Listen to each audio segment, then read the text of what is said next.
കൊട്ടിലമുച്ചിലോട്ട് ഭഗവതി ക്ഷേത്രം കളിയാട്ടത്തിന്റെ ഭാഗമായി സാംസ്കാരിക സമ്മേളനം നടന്നു. ക്ഷേത്രകലാ അക്കാദമി ചെയർമാനും സംഗീതജ്ഞനുമായ കാഞ്ഞങ്ങാട് രാമചന്ദ്രൻ ഉദ്ഘാടനം ചെയ്തു. ആഘോഷ കമ്മിറ്റി ചെയർമാൻ എം.വി. ഗോവിന്ദൻ അധ്യക്ഷത വഹിച്ചു.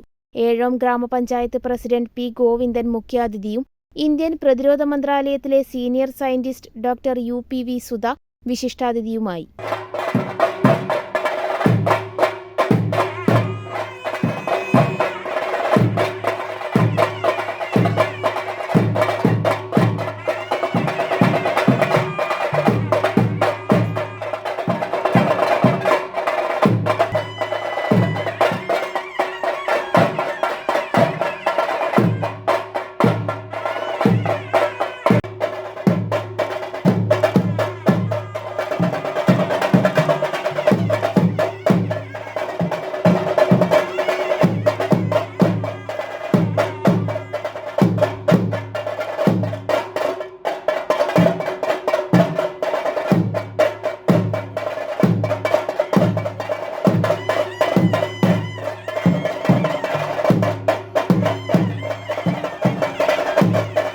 നിങ്ങളൊരു നഴ്സാണോ എങ്കിൽ ജർമ്മനിയിൽ പോകുവാൻ എന്തിന് ലക്ഷങ്ങൾ മുടക്കണം? അതും വിജയം വരെ സൗജന്യ ജർമ്മൻ ഭാഷാ പരിശീലനം യൂറോലീപ് നൽകുമ്പോൾ. Free education, free paper work, free placement assistance. ഇനി സൗജന്യമായി ജർമ്മൻ ഭാഷ പഠിക്കാം, സൗജന്യമായി ജർമ്മനിയിലേക്ക് പറക്കാം. Euroleap immigration consultancy, Kannur, Thrissur and Kollam.